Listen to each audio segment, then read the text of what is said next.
Assalamualaikum warahmatullahi wabarakatuh. Kami dari kelompok 5 dengan saya sendiri, Dara Mega Alifah dengan NIM 2002949 sebagai moderator dan rekan saya Rona Pertiwi dengan NIM 2002.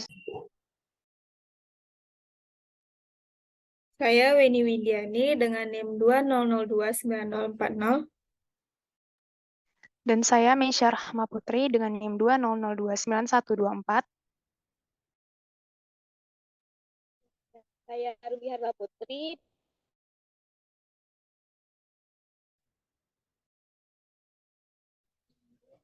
dan saya Nabila Nur Afifah dengan NIM 2002924.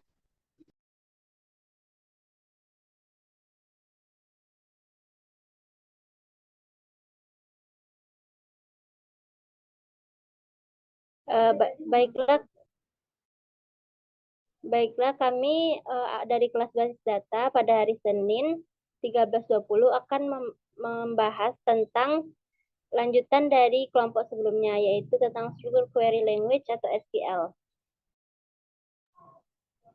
Next.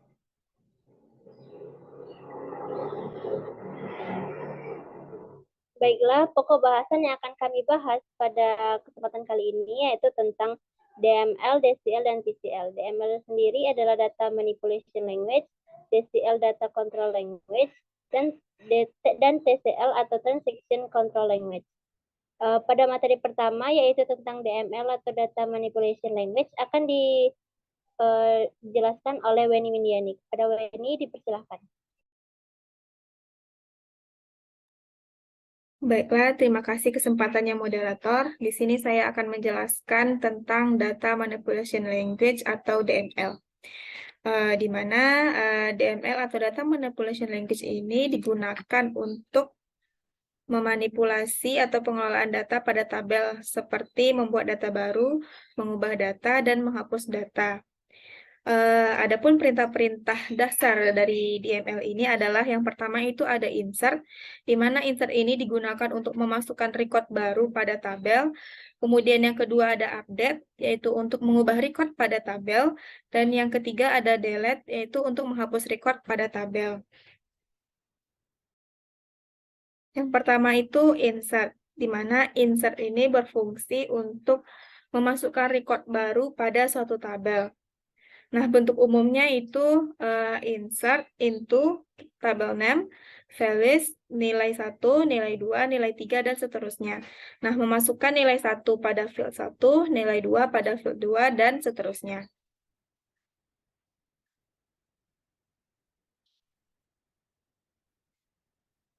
Kemudian contoh menggunakan insert.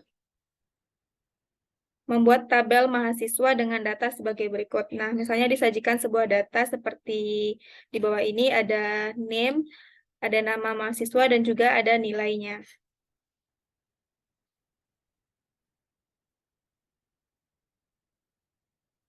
Nah, yang pertama itu kita membuat tabel mahasiswa. Di mana untuk membuat tabel mahasiswa ini yang pertama menggunakan formula create tabel, kemudian mahasiswa, kemudian untuk memasukkan name-nya ada varchar, not null, kemudian name, varchar, dan nilai numerik, dan primary key-nya name.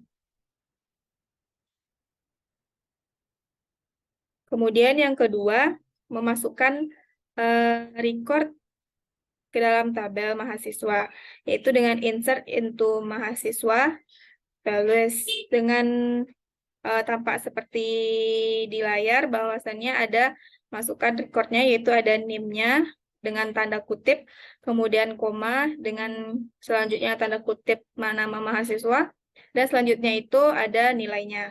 Begitu juga untuk ke semua data yang sudah ada sebelumnya.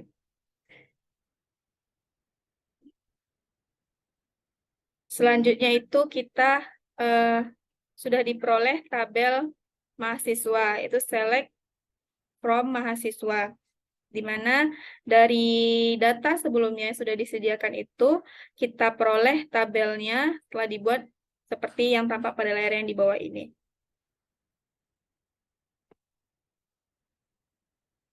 Nah, yang kedua itu ada update, di mana update ini berfungsi untuk mengubah nilai record pada suatu tabel. Nah, bentuk umumnya itu ada update, tabel name, set field sama dengan nilai 1, field sama dengan nilai 2, dan begitu seterusnya. Kemudian where condition. Nah, tanpa penggunaan kondisi where ini akan mengubah semua nilai pada field tersebut.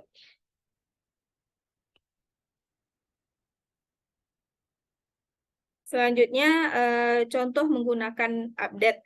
Nah, yang pertama itu, misalnya mengubah nama mahasiswa dengan NIM 21400202 pada tabel mahasiswa. Nah, jika kita ingin mengupdate nama mahasiswa dengan NIM ini, maka kita menggunakan formula update mahasiswa set nama Anton, karena ini Anton yang akan kita update, di mana kita tambahkan where name-nya yaitu ada 214002 dan 02.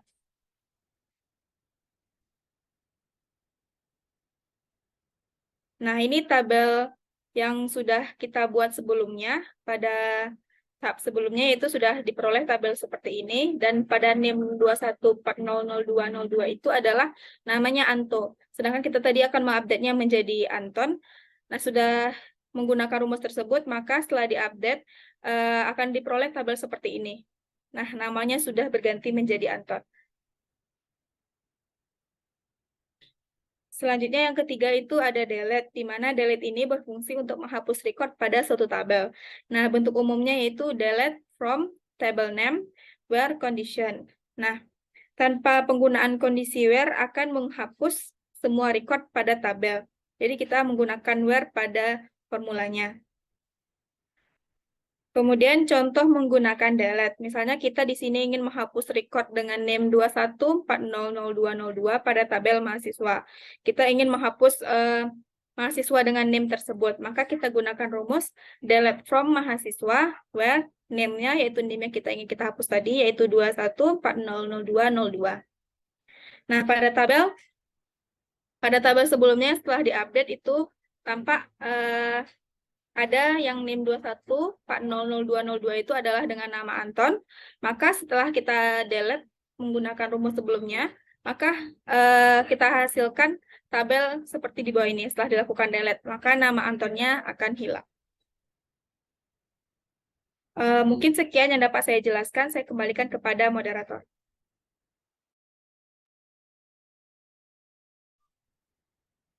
Baik, terima kasih kepada Weni Windiani.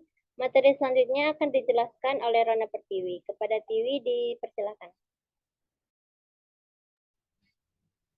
Baik, terima kasih atas kesempatannya moderator. Di sini saya akan melanjutkan penjelasan mengenai SQL, yang mana SQL menyediakan mekanisme untuk menggabungkan atau join relasi antar tabel. Saat record atau data yang dibutuhkan berasal dari banyak tabel atau lebih dari satu, maka mekanisme join dibutuhkan. Baris data pada suatu tabel dapat dijoin dengan baris data dari tabel lain berdasarkan field yang sesuai. Biasanya field primary key dan foreign key.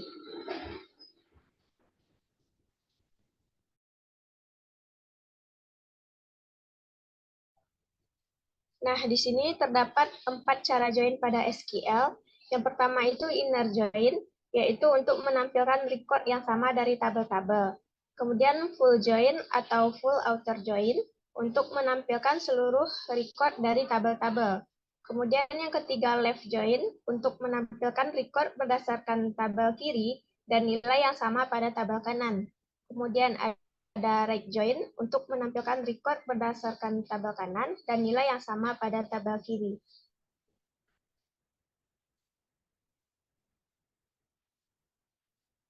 Nah, contoh menggunakan join ini, selain tabel mahasiswa tadi, digunakan juga tabel peminjaman dengan data sebagai berikut. Nah, di sini terdapat ID pinjam, ada name, dan juga ada bukunya.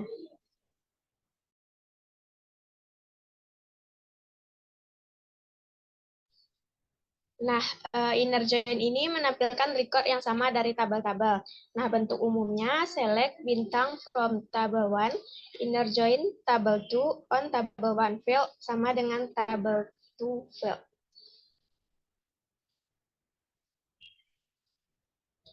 Nah, di sini contoh menggunakannya menggunakan rumus tadi, yaitu select bintang from mahasiswa, inner join peminjaman, on mahasiswa name sama dengan peminjaman name. Nah, berikut ini adalah tabel mahasiswa tadi, kemudian juga terdapat tabel peminjaman.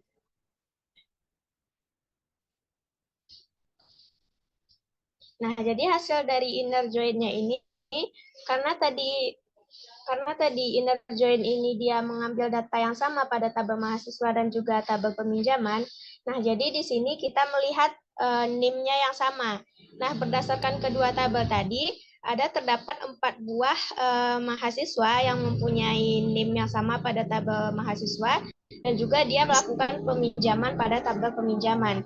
Nah, sehingga berikut ini terdapat 4 orang mahasiswa dengan NIM 2140200 dengan nama Fakih, nilainya 85 dan ID pinjamnya 1 dan dia meminjam buku informatika. Kemudian NIM-nya 2140203 dengan nama Dani, nilainya 90, ID pinjamnya 2 dan meminjam buku teknik. Kemudian NIM 2140204 dengan nama Jaka, nilainya 73, ID pinjamnya 3, dia meminjam buku matematika. Kemudian dengan NIM 2140206 dengan nama Senta, nilai 88, ID pinjamnya 4, dan dia meminjam buku fisika.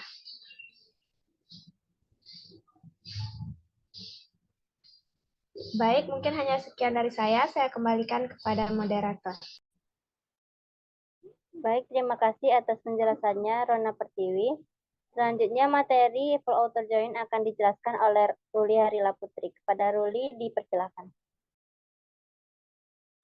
Baiklah, terima kasih atas kesempatannya kepada moderator.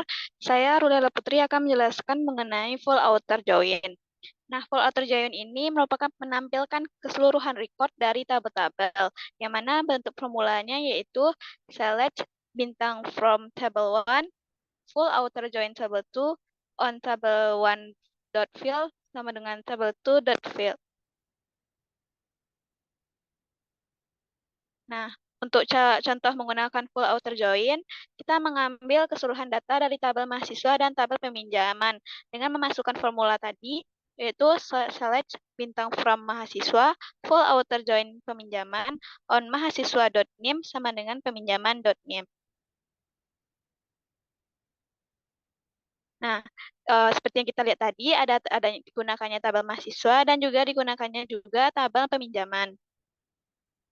Seperti yang nampak di layar. Nah, untuk hasil full outer join ini, kita masukkan semua NIM yang ada pada tabel mahasiswa dan tabel peminjaman, semuanya. Nah, nampak dilihat di sini ada NIM yang angka dan juga NIM yang 0. Nah, 0 ini NIM yang dibuat karena pada tabel mahasiswa dia tidak melakukan peminjaman pada tabel peminjaman, sehingga NIM-nya dibuat 0.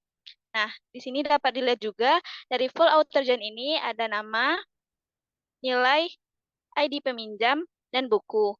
Bagi mahasiswa yang tidak melakukan peminjaman, maka ID pinjam dan buku akan terbuat 0. Maka inilah hasil dari full outer join.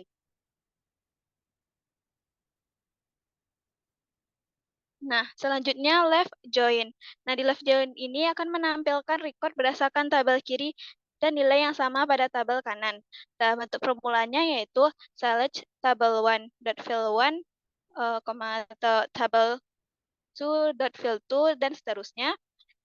Terus tabel 2.fill1, tabel 2.fill2, dan seterusnya.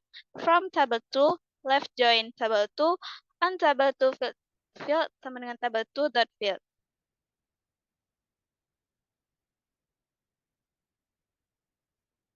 Nah, kita dengan contoh menggunakan left join, mengambil berdasarkan tabel mahasiswa dan nilai yang sama pada tabel peminjaman. Dan di sini maksudnya adalah tabel kiri itu kita mengambil sebagai tabel mahasiswa dan tabel kanan yaitu tabel peminjaman.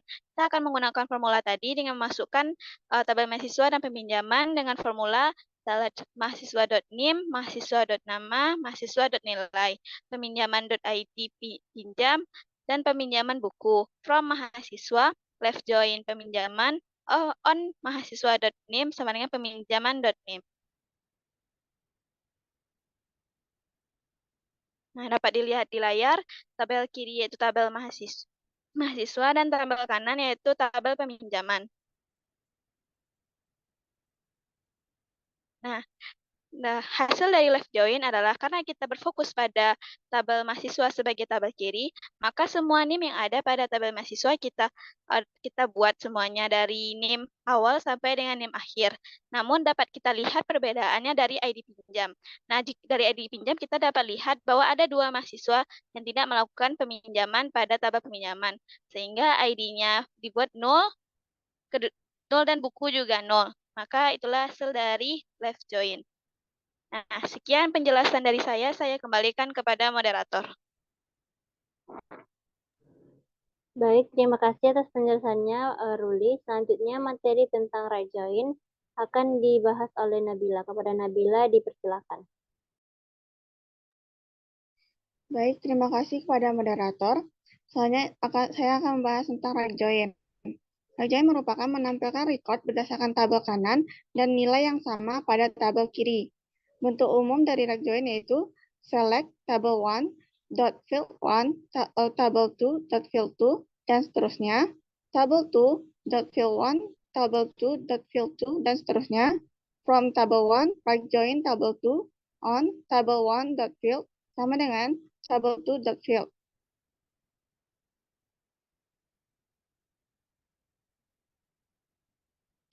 Lalu contoh menggunakan right join.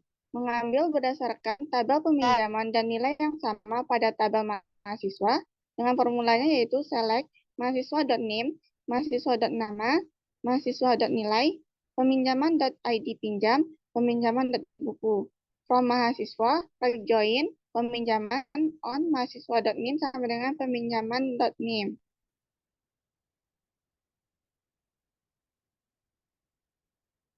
Sini kita bisa lihat pada tabel yang di atas itu ada tabel mahasiswa, untuk tabel yang di bawahnya itu tabel peminjaman.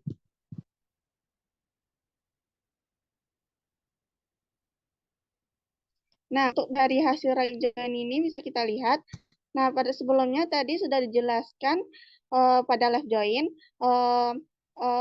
Pada left join itu berdasarkan tabel mahasiswa. Jadi NIM yang ada pada tabel mahasiswa dimasukkan semuanya, sedangkan pada hasil right join ini kita berdasarkan tabel peminjaman. Didapatkanlah hasil dari right join. Nah, di sini terdapat NIM, nama, nilai, ID pinjam, dan buku. Nah, di sini terdapat 3 mahasiswa yang 0 karena ini yang terdata 0. Ini otomatis karena formula yang kita buat yang tadi. Lalu maka karena kan right join itu berdasarkan tabel peminjaman. Lalu 3 mahasiswa ini tidak terdaftar pada tabel mahasiswa. Jadi pada hasil right join datanya itu 0. Lalu yang terdata cuma ID pinjam dan buku.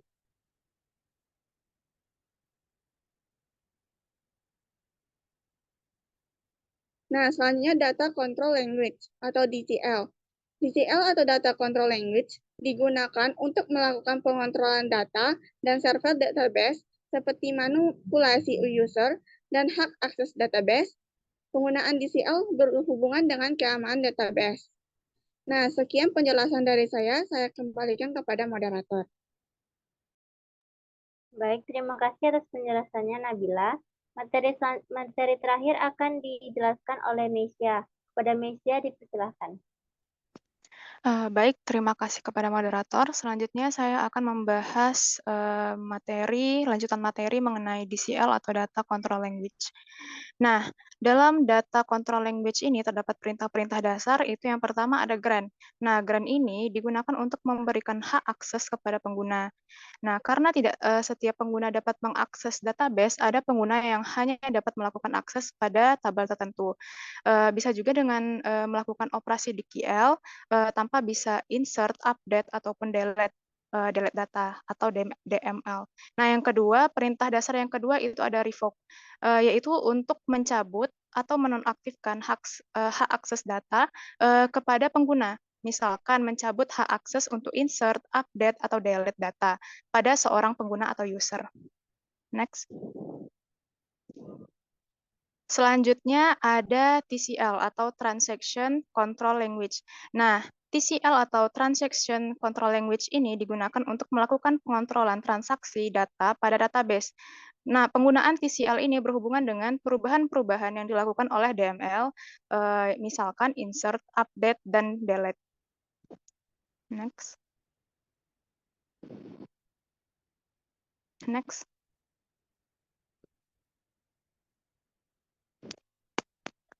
Nah, di sini ada terdapat perintah-perintah dasar TCL, itu ada yang pertama commit. Nah, commit ini digunakan untuk menyimpan transaksi secara permanen pada database. Nah, misalkan dalam manipulasi data, insert, update, dan delete itu mengalami kegagalan, maka database tersebut dapat dikembalikan seperti semula. Jika tidak terdapat kegagalan, maka seluruh manipulasi data akan di-commit untuk menyimpan transaksi secara permanen.